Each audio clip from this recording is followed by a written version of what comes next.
Salamat po, Mr. President. For the last 5 years, and despite the pandemic, the Department of Transportation and its attached agencies have been relentless in achieving significant strides towards the improvement of the country's transport system. Now it can be said that transformation has been initiated and implemented to improve and revolutionize our country's transport system. Siguro mahalaga, Mr. President, at this moment na maalala natin yung mga bagay at problema,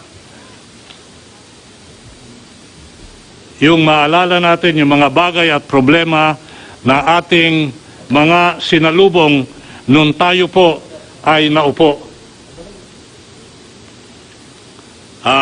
Marami hong mga problema at kabuisitan na inabot natin nung tayo'y pumasok. Mag-alala lang ho tayo ng 6 na bagay in the interest of time. Una po, Mr. President, yung laglag bala. At tayo ay nabansagan sa NAIA na having the worst airport, one of the worst airport in the world. Dati laman ng balita ang NAIA dahil sa laglag bala modus. Ang mga biyahero, balot ng duct tape at plastic ang mga bagahe nila.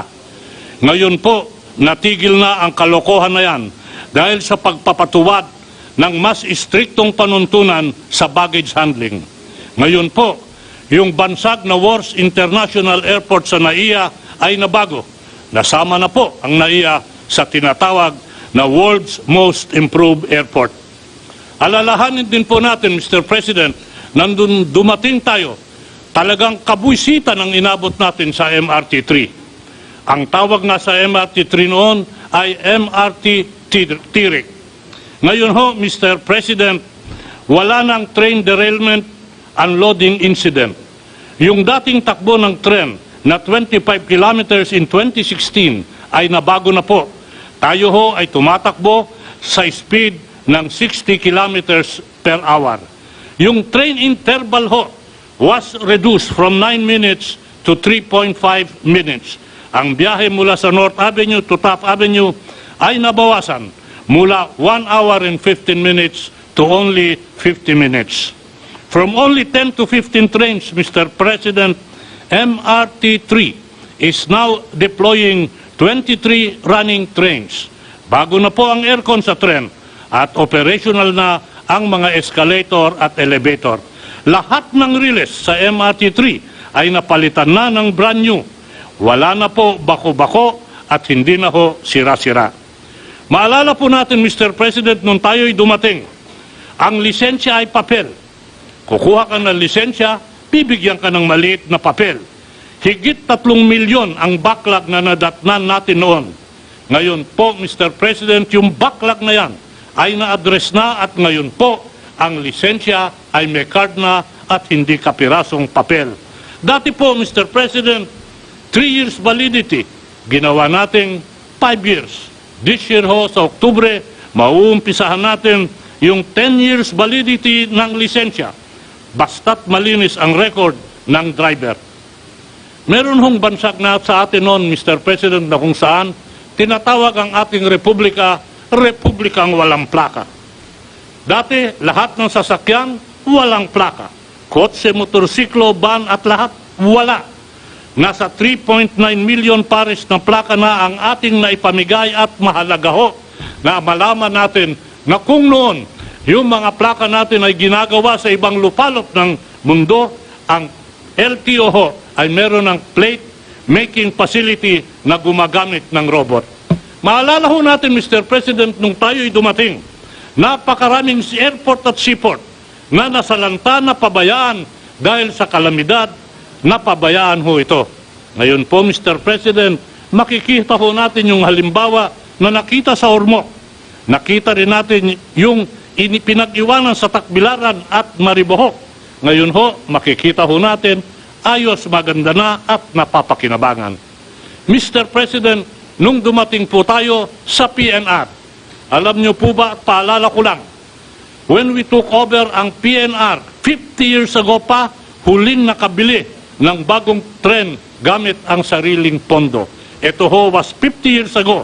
Ngayon, nakatikim na ang PNR ng bago at modernong tren. Habang inaalala natin itong mga problema at kabwisitan na ito, silipin po natin, Mr. President, yung concrete achievement ng ating kagawaran ng transportasyon by sector. Silipin po natin yung aviation sector. In the aviation sector, we have completed 214 airport projects. 100 pa ang ongoing. Yung sa completed projects, Mr. President, kasama po dito yung Clark International Airport New Passenger Terminal na kung saan kamakailan ay in-inspection po natin, Mr. President. Ito ho ay world class at mapapalaban at papantayan yung mga passenger terminal sa buong mundo. Nandyan po yung Bohol Panglao International Airport. Inaugurate noong November 27. Alam niyo po ba, paalala ko lang, ang feasibility study ng Bohol Panglao International Airport ay ginawa po noong year 2000 pa. Ganyan ho katagal itong feasibility study nito bago nagbunga at nagkaroon ng realidad. Nandiyan po yung Mactan Cebu International Airport na inaugurate natin noong June 7, 2018 at bagamat kumpleto na, hindi ho tumitigil ang ating paggawa na kung saan meron na tayong sinisilip at sinisipat na parallel runway. Hindi ho pahuhuli yung Sangli Airport in Cavite na inaugurate natin noong February 15, 2020. Andiyan po yung Dumaguete na inaugurate noong 11 March 2021 at mahalaga ho itong sasabihin ko na inaugurate ho natin yung CNS-ATM. Ito yung Communication, Navigation, Surveillance, Air Traffic Management. Alam niyo po ba, Mr. President, nung tayo yung nagsimula, tatatlo lang ho yung radar sa buong archipelago. Ngayon ho, as we speak, we are proud to say that we have 13 radars. 100% of Philippine airspace is now covered. Other airports inaugurated included Calbayog in Samar, Calibo in Aklan or Moc, Tuguegarao, San Vicente Airport in Palawan, just to mention a few at this time in the interest of time. Pero bago matapos ang ating termino, Mr. President, sa 2022, target ho nating mag-inaugurate ng marami pang paliparan. Isa ho dito yung New Bicol International Airport. Mr. President, this airport is targeted for completion and operational before the end of this year. Capacity, 2 million passengers per year. Ito po ay na-delay for 11 years at sumalang ho sa 3 o 4 na groundbreaking. Mr. President, patapos na to at malapit nang pakinabakan ang New Bicol International Airport. Yung Butuan Airport set for inauguration in August 2021. Siquijor Airport for inauguration in September 2021. Katarman Airport Rehab Project for inauguration in September 2021. General Santos International Airport for inauguration in September 2021. Ito lang po yung mga ehemplo o sample na mga proyekto sa aviation. Silipin po natin yung railway sector. In the railway sector, we have completed the LRT2 East Extension Project, which started operation July 1 of this year. Mr. President, please listen to this. This project was conceptualized in 1999.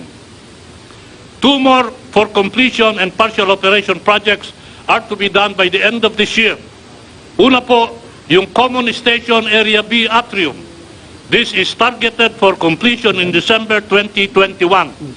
This project was originally approved by NEDA in 2006. Ganyan po katagal yung konsepto ng Common Station na ngayon ay binubuo at binibigyan buhay natin. Yung MRT Rehabilitation Project, nasabi niyo po ito sa inyong State of the Nation, is slated for total and complete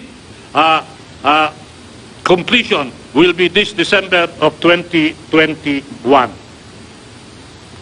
Ngayon po, meron po tayong mga ongoing and for trial runs before the end bago ho magtapos ang termino ng ating Pangulo. Yung MRT-7 trial run for stations 4 up to 8, may trial run ho ito in April of 2022.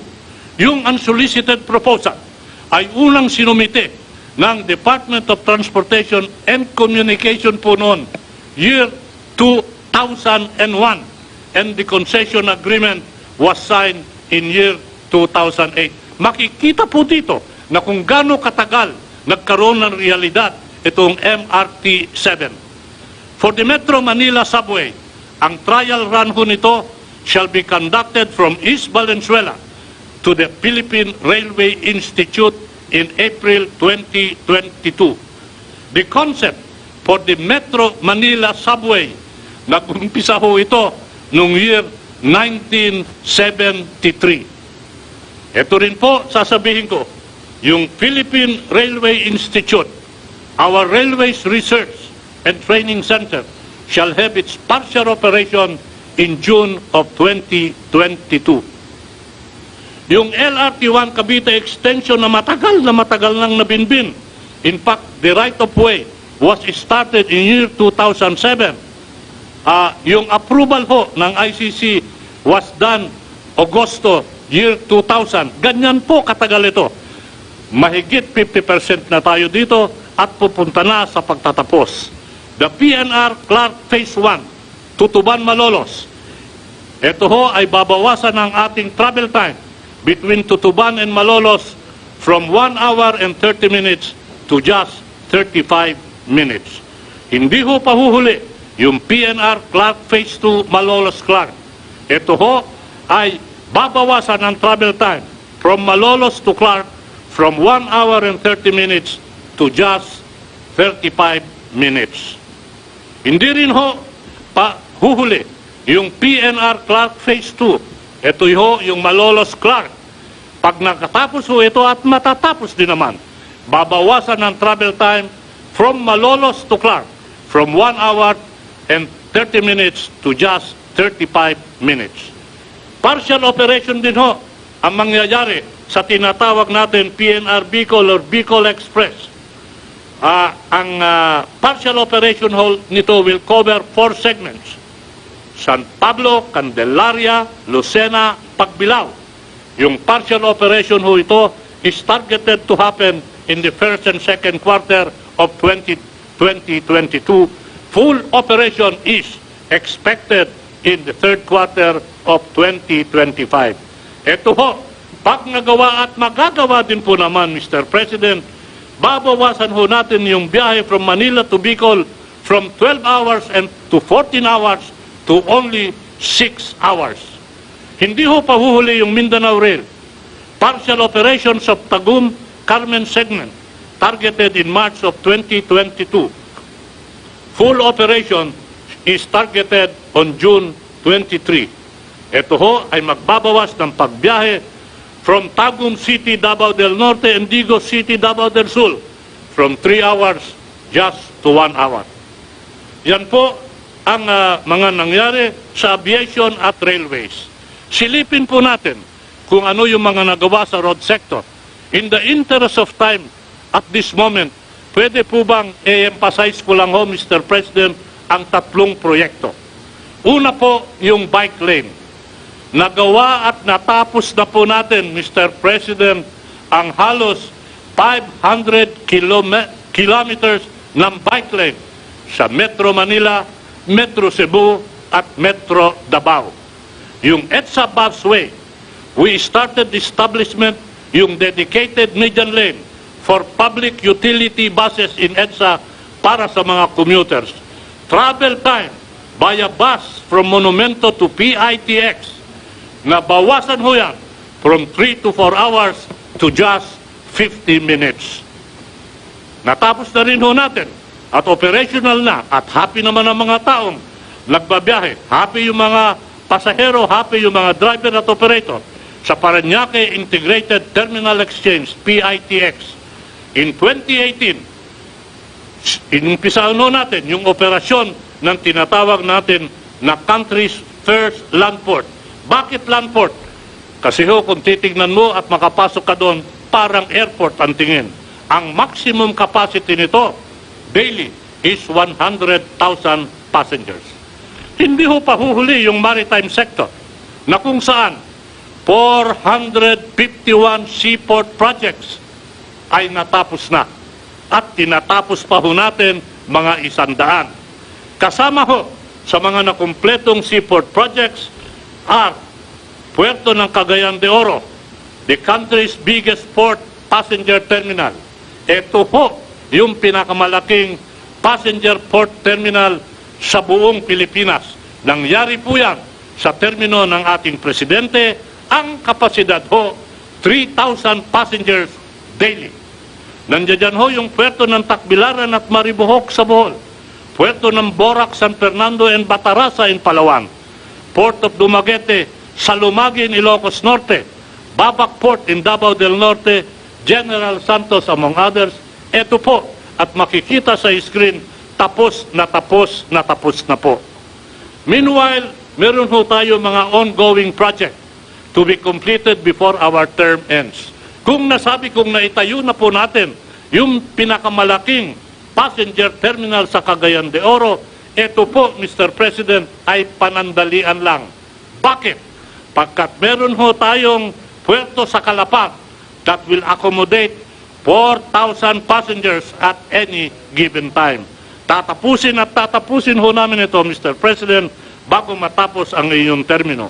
Hindi ho pahuhuli yung Zamboanga Port, which can likewise accommodate 3,000 passengers at any given time. Mr. President, the Port of Lucena in Quezon City and Quezon and the Port of Abra de Ilog in Occidental Mindoro are ready for inauguration. The Coron Port Expansion Project is also scheduled for inauguration in December 2021. Ang Curimao Port in Ilocos Norte will be inaugurated in November 2021. Nakita ho natin yung mga build projects na ginawa natin sa aviation, sa maritime, sa road, at sa rail sector. Hindi ho pahuhuli yung modernization program natin sa Coast Guard. Ito hong Coast Guard ay nagre-report ho at bahagi ng kagawaran ng transportasyon. Patuloy din natin pinapalakas ang kapasidad ng ating Coast Guard. Itong nakaraang Lunes, we launched yung isa sa dalawang 94 meters multi-role response vessel of the Philippine Coast Guard.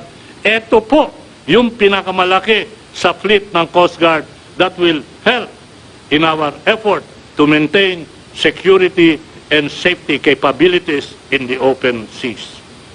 Marahil tatanungin ho ng ating mga kababayan, at ano naman ang ginagawa ng kagawaran ng transportasyon itong panahon ng COVID, itong panahon ng pandemya?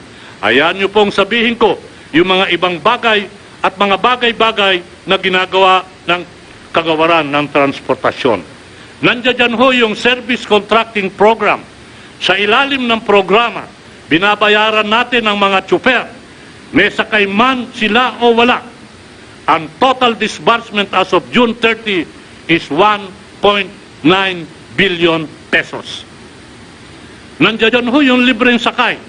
Nagbibigay din tayo ng free ride para sa mga APORs, authorized persons, yung mga rank and file with the management under the leadership of the President.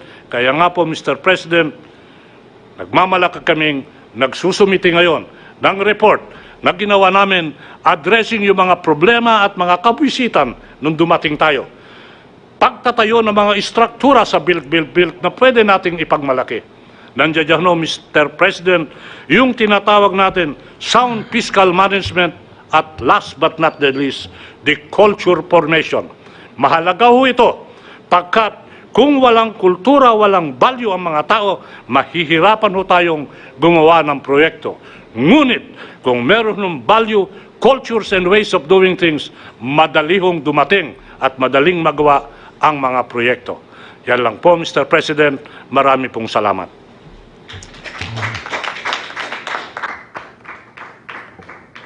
Art, I cannot express in words the appreciation of this government of your talent and expertise in running your department.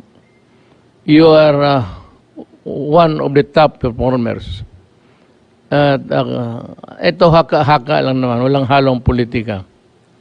Kasayang ng gobyerno ito pag nawala ka, sa totoo lang. There are people who are really conscious of their fervor to be of service to their country, that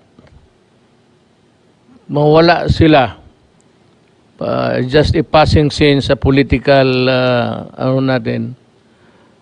manghinayang ka. Tignan mo nagawa ni Secretary Tugade, more than the achievements of the past administrations, three administrations combined. Kita mo yung natapos niya, if only one puts their heart to it, talagang kayang gawin. And one of them is really Tugade. Sayang kung mawala ka. I hope that the people, I will not say more than just necessary, pero sayang, sinayang talaga ako. Classmate kita, pero ako, umabot na ako sa apex ko. But I think the country really needs you badly, real bad sa mga itong lalo na yung proyekto na it always ends up in corruption. So I'd like to congratulate you, and we still have about a few months to go. I hope you can complete the project, and I hope that you'd consider running for a senator of the Republic of the Philippines. Sayang ka. Sayang ka, totoo. Nanginayang ako sa inyo. Ikaw, si Villar, at ibang mga cabinet members dyan. Pag nawala kayo, balik tayo sa 5 taon na naman, 10 taon, puro drawing lang. So Art, I will not detain you any further.